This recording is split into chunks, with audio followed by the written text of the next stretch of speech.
자, 우리 하나님 말씀 요한복음 15장 5절로 9절 말씀입니다. 신약성경 173면입니다.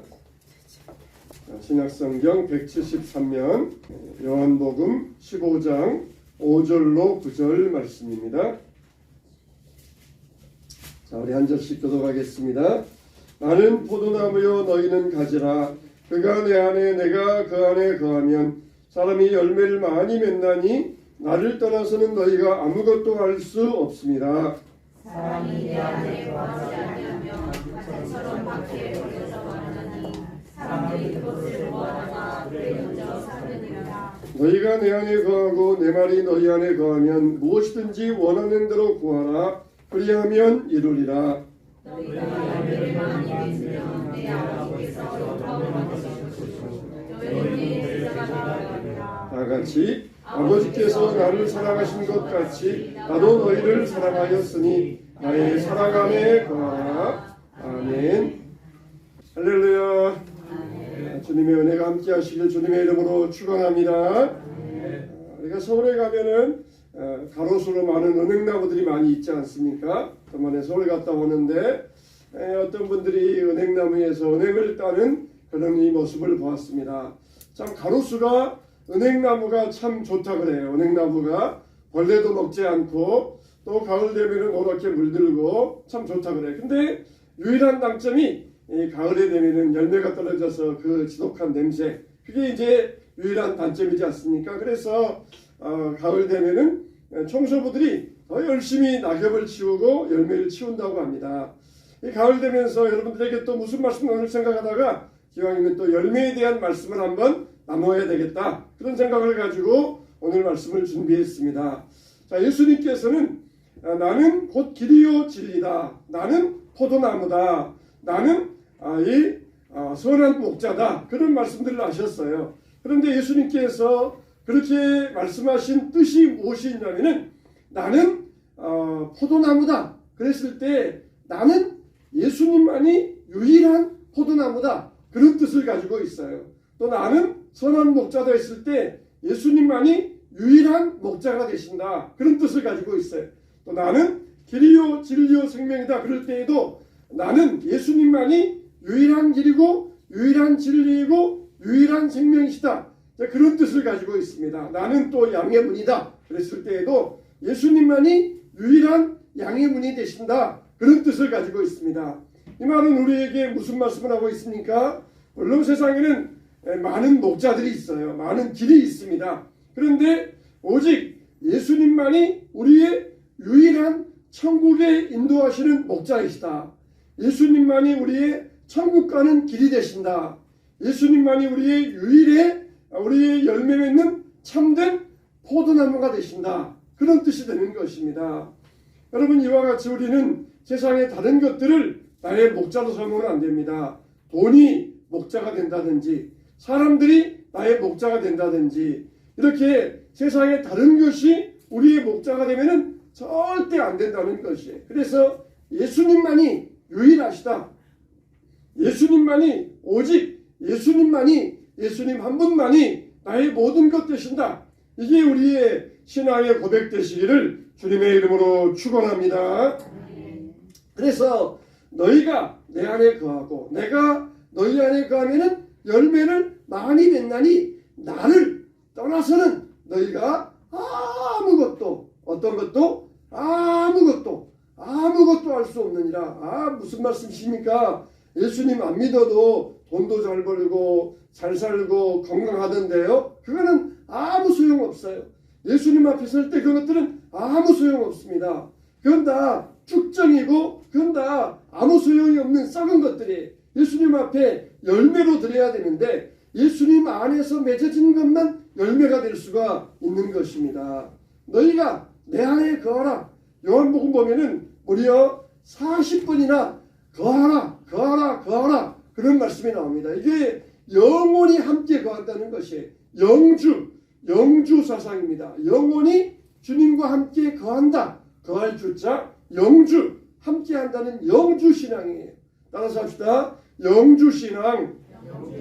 영원히 주님과 함께 거하는 영주 신앙이에요. 이제 여러분들은 어디에 들어왔어요? 주님 안에 들어왔어요. 주님 안에 들어왔어요. 그러면 이제는 이거는 언제까지예요? 이거는 무기한이에요. 이거는 영원한 기간입니다. 우리가 언제까지만 함께하자, 언제까지만 있자, 이건 기한이 있어요. 우리가 이렇게 교회에 함께 모여서 예배드려도 이거는 기한이 있습니다. 언제까지 우리가 살아있는 동안만 기한이 있어요. 그런데 우리가 예수님 안에 들어왔다는 거 이거는 무기한입니다. 영원한 것이에요. 그냥 절대로 예수님을 떠나서는 우리가 어떻습니까? 살 수가 없어요. 예수님 따라서는 절대로 열매 맺을 수가 없습니다. 우리가 예수님 안에 있다가 또 떠났다가 있다가 떠났다가 이런 신앙 되면 안 됩니다. 교회 오면은 예수님께 접붙여진 것처럼 살다가 또 떠나면 떠나 살고 이런 신앙이 되면 안 돼요. 우리는 이제는 영주신앙이에요. 영주신앙. 떠나면은 이제 끝이에요. 여기서 떨어지면은 이거는 영돌이며 지옥행입니다. 떠날 수가 없어요. 떠날래야 떠날 수가 없는 것입니다. 그래서 우리가 예수님 안에 거한다는 것을 몇 가지로 해석하는데 첫째로는 조건적인 약속으로 해석하는 경우가 있어요. 그래서 너희가 내 안에 있으면 나도 너희 안에 있겠다. 이러니 조건적으로 보는 경우가 있어요. 너희가 내 안에 잘 있어라? 그러면 나도 너희 안에 있겠다. 이렇게 해석하는 경우도 있고 두 번째로는 의지적인 명령으로 해석하는 경우도 있습니다. 내가 너 안에 있으니까 너희들은 내 안에 있도록 너희들은 거해야 된다. 너희들이 버텨야 된다. 의지를 가지고 내 안에 있도록 더해야 된다. 우리의 의지를 명령하는 쪽으로 해석하기도 해요. 우리가 의지를 가지고 예수님 안에 있어야 됩니다. 그냥 내 마음대로 떠났다가 왔다가 그러면 안 되고 의지를 가지고 예수님 안에 버티고 견딜 수 있는 이런 명령으로 우리에게 주셨다. 이렇게 생각하기도 하고 세 번째는 상호적인 관계로 해석하기도 합니다. 예수님께서 먼저 우리를 찾아오셔가지고 은혜 베풀어 주셨으니까 우리 입장에서도 뭔가 반응이 있어야 되잖아요. 반응이 있어야 되잖아요. 여러분 설교 드릴 때에도 반응이 있길 바랍니다. 할렐루야. 아무런 말도 없고 무반응하면은 말하는 사람이 힘 빠져요. 서로 둘이 앉아서 대화하는데 이 대화하는 사람이 그냥 무반응하고 있으면은 대화의 일을 이어갈 힘이 없어지는 것이에요. 설교도 마찬가지예요. 하나님과 우리 사이에는 반응의 관계, 상호적인 관계에 있는 것이에요. 예수님께서 내가 너희 안에 거하겠다. 근데 우리 쪽에서는 무슨 말이야? 그러면서 그냥 이게 멍하게 있으면은 이게 반응이 없는 거예요. 상호적인 반응, 상호적인 관계. 내가 너희 있겠다. 그럼 너희도 나한테 있어야 된다. 너희도 우리에게도 뭔가 반응을 요구하신다는 거예요. 반응을 원하신다는 것입니다. 우리가 예수님 안에 있을 우리의 의지를 가지고 있어야 됩니다. 그래서 우리가 예배 생활도 힘써야 돼요. 기도 생활도 힘써야 됩니다. 요즘처럼 저녁마다 다니엘 기도회 하잖아요. 그러면은 그냥 내가 시간 나면은 나가고 안 나가면은 뭐 없으면 못하고 그게 아니라 우리 쪽에서 의지적인 것을 가지고 힘써야 됩니다. 내가 나가야 되겠다. 내가 힘써야 되겠다. 내가 주님 앞에 가서 기도하고 은혜 받아야 되겠다. 이런 의지적인 명령, 의지적인 내 반응이 있어야 된다는 것이에요. 그래서 주님은 우리에게 내가 너희 안에, 너희가 내 안에 있으면 열매를 많이 맺다니 상호적인 관계로서 의지적인 반응으로서 우리에게 이 말씀을 들려주고 계시는 것입니다. 자, 그러면은 결국은 우리가 주님 안에 포도나무 대신 예수님 안에 가지로 붙어 있으면은 수분도 공급받고 영양도 공급받고 저절로 열매를 맺게 되는데 그러면은 우리가 주님 안에 거하는 축복에 대해서 오늘 두 가지를 여러분들에게 말씀을 드리고자 합니다. 첫째는 뭐냐? 우리에게 구원의 축복이라고 할 수가 있어요. 따라서 합시다. 구원의 축복. 뭐니 해도 우리가 주님 안에 거했다 하는 축복 가운데 가장 큰 축복은 바로 이 구원의 축복과는 비교되는 것은 아무것도 없어요. 구원의 축복. 이게 우리가 받은 하나님의 축복 가운데 구원의 축복만큼 바꿀 수 있는 것, 큰 것은 아무것도 없는 것입니다. 구원의 축복. 우리는 이미 구원의 축복을 받았다는 것이에요. 그래서 성경에 보면은 이 구원의 축복에 대하여서 여러 가지 하시는 말씀들이 먼저 요한계시록 3장 20절에 보면은 이렇게 말씀하고 있어요. 볼지어다 내가 문 밖에 서서 두드리노니 누구든지 내 음성을 듣고 문을 열면 내가 그에게로 들어가 그와 더불어 먹고 그는 나와 더불어 먹으리라 이렇게 말씀하고 있어요. 예수님이 문 밖에 서셔서 문을 두드리시는 그런 성화가 있습니다. 그 예수님이 문 밖에 두드리시는 그 그림을 자세히 보면은 그 문에는 손잡이가 없어요. 손잡이가.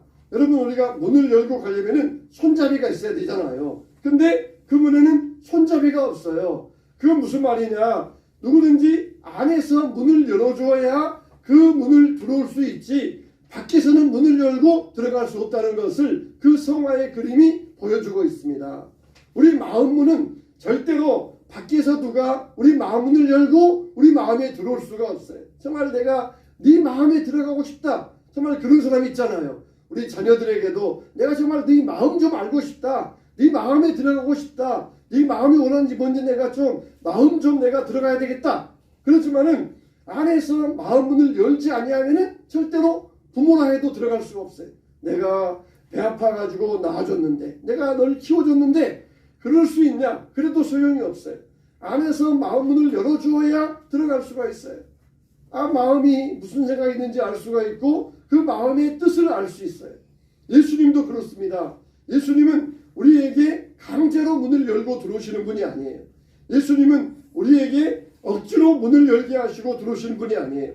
우리가 마음 문을 열 때 예수님은 들어오십니다. 예수님은 인격적인 분이십니다. 그런데 예수님께서 그냥 가만히 문 열 때까지 기다리시는 분이 아니에요. 안에서 열 수밖에 없도록 하십니다. 그게 뭡니까? 때로는 이 말씀을 통하여서 여러분들에게 감동감화를 끼치셔요.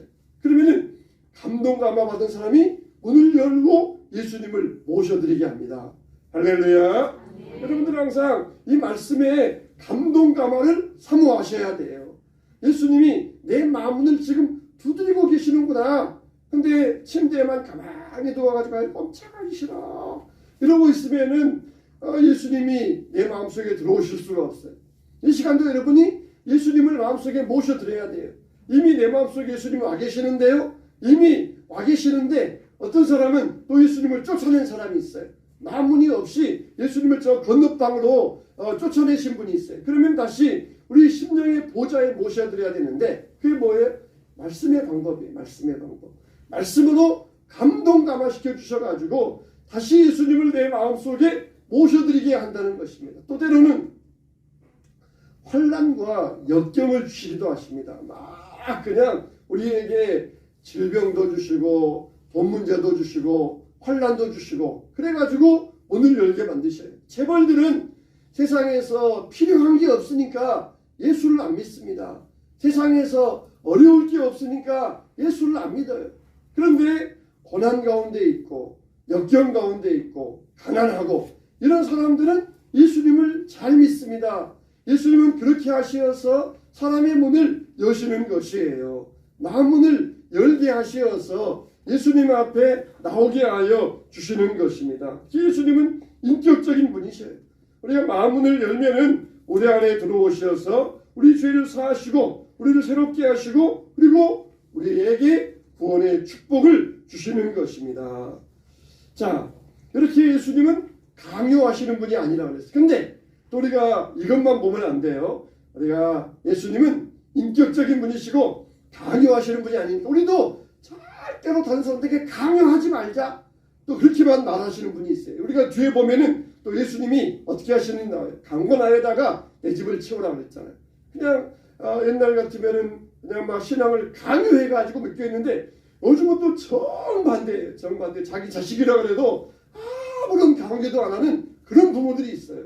절대로 그러면 안 됩니다. 강요하지 말자. 그러니까 강요하지 말고 그냥 제절로 두자. 냅두자. 그런 뜻이 되어서는 안 돼요. 그냥 부모라 할지라도 아무런 강요도 없이 제 하는 대로 내버려두는 그런 부모가 되어서는 안 돼요. 뒤에 보시면 또 말씀이 나오는데 또 요한복음 1장 12절에 보니까 영접하는 자 곧 그 이름을 믿는 자들에게는 하나님의 자녀가 되는 권세를 주셨으니 따라서 합시다. 자녀의 권세. 할렐루야. 우리가 구원을 받았다는 것은 자녀의 권세를 얻었다는 것입니다. 모르는 아이가 저에게 와가지고 10,000원만 주세요. 그러면은 안 줘요. 줄 수가 없어요. 그런데 제 아들이 저에게 와가지고 10,000원만 주세요. 그러면은 제 아들이니까 10,000원도 주고 더 많은 것도 줄 수가 있어요. 왜 그렇습니까? 아들이기 때문에 그런 것이에요. 아들이기 때문에 바로 하나님과 우리와의 관계가 이런 자녀의 권세를 얻게 되었다는 것입니다. 얻게 되었다는 것이에요. 우리가 주님 앞에 나와서 구하는 것을 얻을 수 있는 이 자녀의 권세를 얻게 되었다는 것이에요. 자, 이렇게 그러면서 영접하는 자, 그 이름을 믿는 자들에게는 자녀의 권세를 주셨다고 했습니다. 로마서 11장에 보면은 접붙임의 원리가 나오잖아요. 접붙임의 원리. 돌감람나무가 있는데 참감람나무에 접붙임을 받았어요. V자으로 잘라가지고 접을 붙이고 흙을 붙여가지고 잘 감싸 놓으면은 거기에서 참감람나무의 열매가 맺혀지게 되는 것입니다. 또 그리고 로마서 10장 10절에 보면은 사람이 마음으로 믿어 의에 이르고 입으로 시인하여 구원에 이른다, 이렇게 말씀하고 있습니다. 내가 정말 주님 감사합니다, 내 마음속에 들어와 주세요. 그러면은 주님이 우리 마음속에 들어오셔서 입으로 시인하면은 구원을 얻게 된다는 것이에요. 우리가 전도할 때에 사람들에게 그렇게 제가 영접기도 하는데 한번 따라서 해보시기 바랍니다. 그렇게 우리가 질문할 때 있잖아요. 예수님, 나는 죄인입니다. 내 죄를 용서해 주세요. 내 마음속에 들어오세요. 영원히 나와 함께 해주세요. 예수님 이름으로 기도합니다. 아멘. 그렇게 함으로써 예수님을 내 마음속에 모셔드리고 예수님과 함께 이제 거하게 되었다, 이렇게 우리가 이야기를 하게 되잖아요. 그런 것처럼 우리가 영주신앙, 입으로 시인하여 구원에 이르느니라, 이게 영주신앙, 영혼이 함께하는 신앙, 이게 뭐라는 것입니까? 입으로 시인하는 신앙, 마음으로 믿고 입으로 시인하는 신앙, 이게 바로 영주신앙이라는 것이에요. 또 그러면서 이어서 보니까 빌립보서 3장 12절에 이렇게 말씀하고 있어요. 내가 이미 얻었다 함도 아니요 온전히 이루었다 함도 아니라 오직 내가 그리스도 예수께 잡힌 바 된 그것을 잡으려고 달려가노라. 이게 바로 믿음의 신앙의 우리의 또 모습을 우리에게 잘 보여주고 있어요. 여러분, 태어났으면 자라가야 됩니다. 내가 얻은 바 된 그것을 잡으려고 달려간다는 것이에요. 성숙하기 위하여서, 믿음의 이 구원 받았으니까 이제는 성숙하기 위하여서 달려간다는 것입니다. 여러분, 우리의 목표는 뭡니까? 신앙의 목표는 뭐예요? 예수 그리스도를 닮는 것. 따라서 합시다. 예수 그리스도를 닮는 것. 할렐루야. 그러면 여러분들, 나 예수님 닮았습니다. 예수님 나 지금 이 목표 이루었습니다. 그런 분들이 있습니까? 우리는 다 아직 예수님의 완성된 목표에 이르지 못했어요. 그러면 뭐 해야 돼? 그러면은 달려가야 되잖아요. 근데 달려가지 않고 머물러 있는 사람이 되어서는 안 되는 것이에요. 내가 비록 50년을 신앙생활했어, 아니 내가 80년, 100년을 신앙생활했어도 아직 내가 예수님을 닮기까지는 미치지 못했다. 그런다면은 달려가야 돼요. 아유, 내가 지금 30년 신앙생활했는데, 그러면서 거기에 머물러 있으면은 그 사람은 영적으로 퇴보하는 것이에요. 예수님을 닮는 게 우리의 신앙의 목표이면 우리가 100년을 살고 200년을 살았다 할지라도 예수님 닮기 위해서 달려가야 되는 것이에요. 달려가는 신앙, 이게 바로 예수님을 목표로 하고 나아가는 참된 신앙이 되는 것입니다. 여러분, 이와 같이 우리는 성숙한 성도가 되기 위하여서 달려가는 신앙이 되어야 돼요. 달려가는 신앙. 머물러 있으면 안 되고 달려가는 신앙이 되어야 됩니다. 예수님이 우리를 찾아오셔서 붙잡아 주시는 이런 신앙이 되어야 돼요. 우리가 참외 농사하고 수박 농사하면은 다 이게 넝쿨에 가려져 있습니다. 그래서 열심히 따내요. 그러면은 나중에 거기에다가 다른 작물을 심기 위해서 넝쿨을 걷어내면은 저 밑에 숨어있던 노란 참외가 나오는 그런 경우들이 있어요. 야, 정말 이걸 발견 못했더라면 큰일 날 뻔했다. 잘 익은 참외들이 넝쿨 속에 가려져 있어가지고 나올 때가 있어요. 우리가 이미 얻었다 함도 아니요, 이미 이루었다 함도 아니요, 이것은 주님이 재림이 오실 때 우리를 넝쿨로 잡아들여요. 그러면 거기에 빠짐없이 모든 열매들이 따라와서 예수님께서 그 열매를 거두어 주신다는 것입니다. 우리가 주님 안에 거하면 예수님께서 딱 잡아당기시면은 우리가 그 넝쿨에 달려가지고 주님께 올라가게 된다는 것이에요. 우리가 포도나무에 이와 같이 붙어 있으면은 거기에서 싹이 나오고 열매를 맺고 주님 안에 거하는 영주신앙자들에게 이런 열매의 축복을 허락하여 주실 줄로 믿으시기 바랍니다. 로마서에도 보니까 이 모든 일에 우리를 사랑하시는 이로 말미암아 우리가 넉넉히 이기느니라. 넉넉히 이기느니라. 제가 정말 이번 주간에 어느 목사님 설교를 듣다가 그 목사님이 그리스도께서 우리를 위하시면 누가 우리를 대적하리요. 참 그 말씀에서 은혜 많이 받았어요. 그리스도께서 우리를 위하시면 누가 우리를 대적하리요. 누가 우리를 대적하리요. 주님이 우리를 위하신다면 누가 여러분들을 대적할 수 있겠습니까? 만왕의 왕 되시고 만주의 주이시고 그리고 군대 장관이신 그분이 우리를 위하신다면 누가 우리를 감히 대적할 수 있겠습니까? 사탄 마귀가 여러분들을 손대지 못하고 한 길로 왔다가 7길로 떠나가게 될 줄로 믿습니다. 어려운 병마가 여러분들에게 왔다가 떠나가게 될 줄로 믿습니다. 우리가 그리스도를 위하시면 우리를 위하시면 누가 우리를 대적하리요? 누가 우리를 대적하리요? 사랑하는 성도 여러분, 이 말씀을 통하여서 대적자들을 물리치시는 승리자 되시기를 축원합니다. 두 번째 복은 기도 응답의 축복이에요. 너희가 내 안에 거하고 내 말이 너희 안에 거하면 원하는 대로 구하라. 그리하면 이루리라. 그리하면 이루리라. 여러분 성경에 보면은 그리하면이 나오잖아요. 그리하면 나오잖아요. 그러면 왼쪽의 말씀과 오른쪽의 말씀이 나와요. 왼쪽은 우리가 해야 될 일이에요. 너희가 내 안에 거하고 내 말이 너희 안에 거하면 무엇이든지 원하는 대로 구하라. 그리하면 이루리라. 이게 하나님의 축복의 말씀이에요. 그러니까 성경에도 보니까 너희가 내 율법을 잘 지켜 행하면 그리하면 너희가 형통하리라. 어디 가든지 평안하리라. 근데 여러분 기복이라는 게 뭡니까? 기복이라는 게 내가 해야 될 일은 하지 않고 무조건 주세요 주세요 주세요. 이게 기복이에요. 이게 기복주의예요. 너희가 내게 구하고 원하는 대로 구하라. 그러면 이루리라. 너희가 내 율법의 말씀을 지켜 행하면 너희가 형통하리라 평안하리라. 이게 하나님께서 우리에게 행하면 그리하면 형통하리라 그랬는데 하나님 말씀을 하나도 안 지키고 예배도 안 나와요. 또 성경도 안 읽어요. 또 기도도 안 해요. 그러면서 그냥 주세요 주세요 주세요. 이게 기복이에요. 율법의 말씀을 지켜 행하면 말씀대로 그 말씀 안에 거하면 내가 너희를 형통하리라 이래라. 말씀도 읽지 않고 말씀도 안 듣고 예배도 안 듣고 그러면서 무조건 그냥 평안하게 해주세요. 형통하게 해주세요. 이게 기복이에요. 이게 기복. 하나님 내가 정말 하나님 말씀대로 살겠습니다. 내가 정말 예배자로 주님 앞에 서겠습니다. 내가 전도자로 하나님의 말씀을 전하겠습니다. 그리하면은 주님 나의 삶을 평안케 해주시고 축복해 주시고 인도해 주시옵소서. 이게 바로 축복이에요. 근데 행하지 않으면서 주세요. 이게 기복입니다.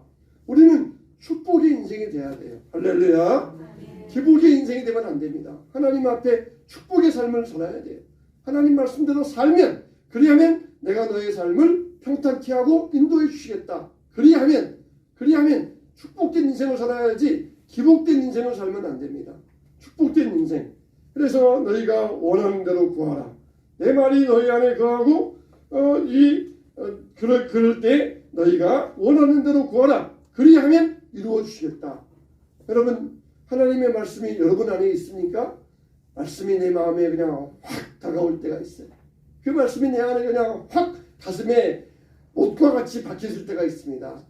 그때 그래 하나님 말씀을 붙들고 기도해야 돼요.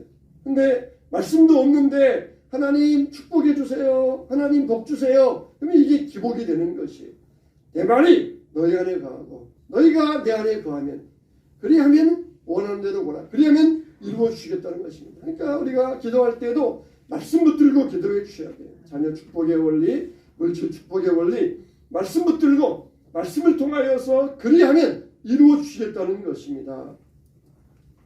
시편에도 보니까 시편 37편 4절 말씀에 또 여호와를 기뻐하라 그가 내 마음의 소원을 내게 이루어 주시리라.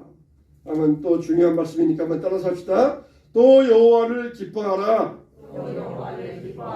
그가 내 마음의 소원을 내게 이루어 주시리라. 할렐루야. 또 하나님의 말씀, 하나님의 행동을 하니까 하나님이 기뻐하여 주신다는 것입니다. 할렐루야. 하나님께서 기뻐하십니다. 할렐루야. 어떤 목사님이 아들이 통닭 좀 사주세요. 근데 돈이 없었어요. 그래서 혼잣말로 우리 아들에게 통닭 좀 사줬으면 좋겠습니다. 이렇게 혼잣말로 했는데 이 청년이 집에 초인종을 누르더니 목사님 여기 통닭 사왔어요. 그러면서 통닭을 갖다 주더라는 것입니다. 참 하나님께서 참 신기하게도 아주 세밀하게도 그냥 마음속으로 생각만 하고 혼자말만 했는데 하나님께서 응답하시는 정말 참 좋으신 하나님을 경험했다 이렇게 간증하셨습니다. 정말 우리가 이와 같이 주 안에 거하고 주의 말씀이 내 안에 거하면 원하는 대로 구하라. 원하는 대로 구하라. 때로는 정말 혼잣말로만 그렇게 속삭였는데도 하나님께서 응답해 주실 때가 있어요. 내 마음에 생각만 했는데도 하나님께서 응답해 주실 때가 있습니다. 성령 하나님이 뜻대로 간구해 주시기 때문에 우리 연약함을 도와주시기 때문에 또 마땅히 뒷발을 알지 못하지만은 하나님의 뜻대로 간구할 때 하나님께서 우리 기도에 응답하여 주실 줄로 믿습니다. 우리가 할 일은 영주신앙이에요. 영주신앙. 영원토록 주님 안에 거하는 영주신앙이 되어야 됩니다. 다른 모든 것들은 나의 목자가 될 수 없다. 다른 모든 것들은 나의 포도나무 될 수 없다. 다른 모든 것은 나의 길이 될 수 없다. 다른 모든 것은 나의 문이 될 수 없다. 오직 유일한 문이신 예수님, 유일한 목자이신 예수님, 유일한 길 되시는 예수님, 유일한 포도 되시는 예수님, 포도나무 되시는 예수님, 거기 안에 내가 거하겠다. 이런 영주신앙 안에 있을 때 주 안에 있는 나에게 딴 근심이 있으랴. 어떤 환난과 역경이 있다 할지라도 주님은 우리를 안전한 폭으로 인도하여 주시는 줄로 믿습니다. 사랑하는 성도 여러분, 우리는 주님 안에 거하는 믿음의 사람이 되어야 돼요. 그래서 아름다운 열매들을 맺을 수 있어야 됩니다. 이 가을에 열매 신앙을 다시 한번 돌아보면서 영주 신앙자들로서 이제는 떨어질 수 없어요. 떨어지면 이제는 사망이며 영벌입니다. 주님 안에 내가 영원히 거하겠습니다. 불리할 때에는 떨어져 있다가 유리하면 붙어 있다가 이런 신앙이 되어서는 안 돼요. 항상 언제든지 유리하든지 불리하든지 인간적으로 볼 때 좀 유리할 수도 있고 불리할 수도 있어요. 그러나 언제든지 내가 주님 안에 있을 때 영주신앙이 될 때에 나의 삶은 주 안에서 풍성한 열매를 맺게 하여 주시옵소서. 이런 믿음으로 주님 안에 날마다 거하시는 저와 여러분 되시기를 주님의 이름으로 축원합니다. 축원합니다.